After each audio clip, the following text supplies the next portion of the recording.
आर्यन आएन त धेरै दिन नै भइसक्यो त्यो आर्यनको नआएको दिन भइसक्यो किन नआएको हो तिमीहरूले कस्तो कुरा गर्दैछौ आर्यनको नि साँच्ची आर्यनको घर त तिम्रो घर नजिकै होइन र हो तर मैले पनि आर्यन नदेखेको थुप्रै दिन भइसक्यो उसको घर नगएको पनि धेरै दिन भइसक्यो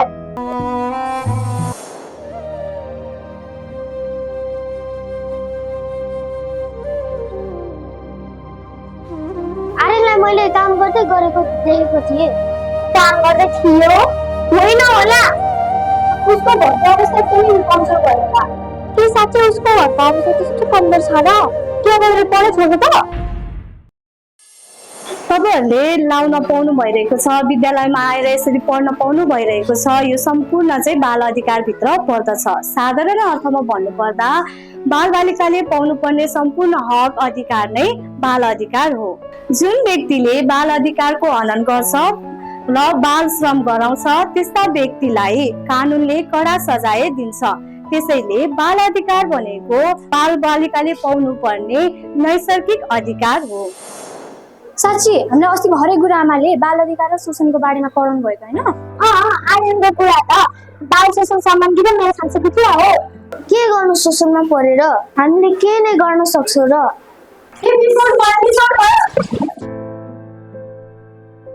Audio.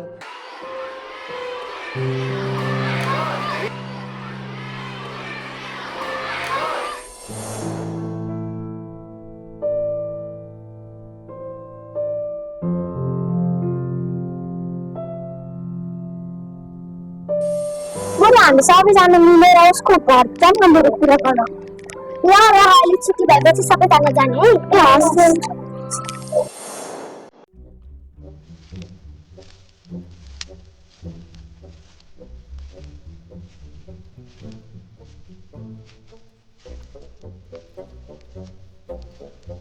घरमा को हुनुहुन्छ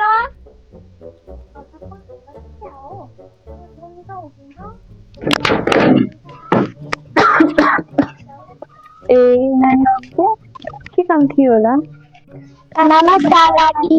हामी आर्यनको साथी हामी उसलाई भेट्न आएका हौ आर्यनको घरमा थियौँ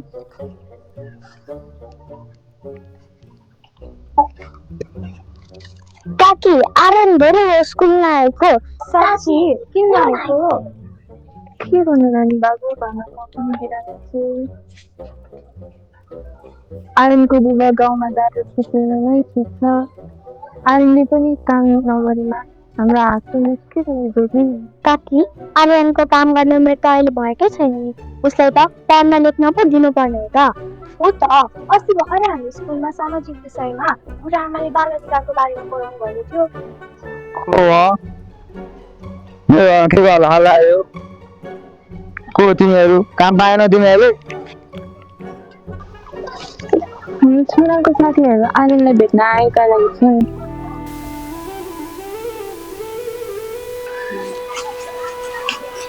ओहो सबैजना मेरो घरमा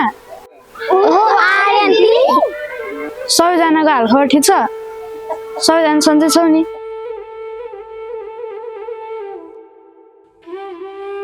हामी सबै सन्चै छौ तिमी स्कुल नआएकोले तिमीलाई खोज्दै यहाँसम्म आइपुगेका हौ तिमी त घर बनाउने ठाउँमा काम गर्दो रहेछौ नि बिहान कक्षामा जोसुवासँग कुरा गर्दाखेरि बल्ल थाहा पाएको के गर्नु मेरो घरमा दुखै छ त्यही भएर म स्कुल नगएर काम गरेँ अस्ति गुरुआमाले पढाउनु भएको तिमीले बिर्स्यौ हाम्रो उमेर त अहिले पढ्ने लेख्ने र खेल्ने होइन र मेरो पैसा कमाएर ल्याउने छोरालाई तिमीहरू बिगार गर्दैछौ तिमीहरू तिमीले गइहाल र यस्तो हो नि का तपाईँ त कुरै बुझ्नु भएको छैन आर्यनलाई अहिलेदेखि काम लगाउनु भनेको आफ्नो खुट्टामा बन्छेर हामी जस्तै हो नि 18 वर्ष उमेर नपुगेका सबै बालबालिका हुन् हामीहरू पनि बालबालिका नै हौ हामीहरूले काम लगाउनु भनेको श्रम शोषण गर्नु जस्तै होइन र हो भनेको काका हजुरले अहिले आर्यनलाई गर्न नसक्ने काम लगाइरहनु भएको छ यदि कसैले प्रहरी कहाँ उजुरी गरेमा काम खोजिदिने र लगाउनेलाई नेपाल सरकारले कडा कारबाही गर्नेछन् काका हो भनेको काका तपाईलाई अहिले नै सजाय पाउने मन छ र सबैले आफ्नो दायित्व पुरा गर्नुपर्छ नि काका घरको समस्या समाधान गर्नु त अभिभावकको कर्तव्य हो नि काका मलाई पनि धेरै डर लाग्छ भोलिदेखि म नि स्कुल जान्छु नि है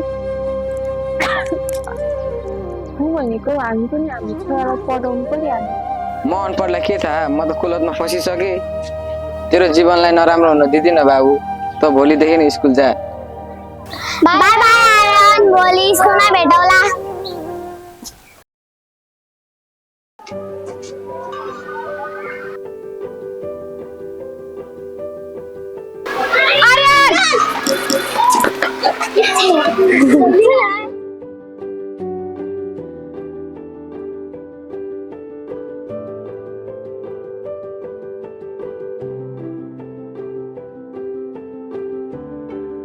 नमस्कार हजुरहरूलाई हाम्रो यो प्रस्तुति कस्तो लाग्यो? आशा गर्दछु अवश्य पनि राम्रो लाग्यो होला। कतै तपाईँ हाम्रो समाजका बालबालिकाहरू हिंसा, शारीरिक दण्ड र दुर्व्यवहारमा त परेका छैनन्? बालबालिकाहरू श्रम वा कुनै शोषणमा परेका त छैनन्? यदि त्यस्तै घटनाहरू घटिरहेको देखेमा बालबालिकाको आपतकालीन उद्धार, राहत, संरक्षण र परामर्श सेवाका निम्ति पैसा नलाग्ने फोन नम्बर 1098 मा सम्पर्क गरौँ।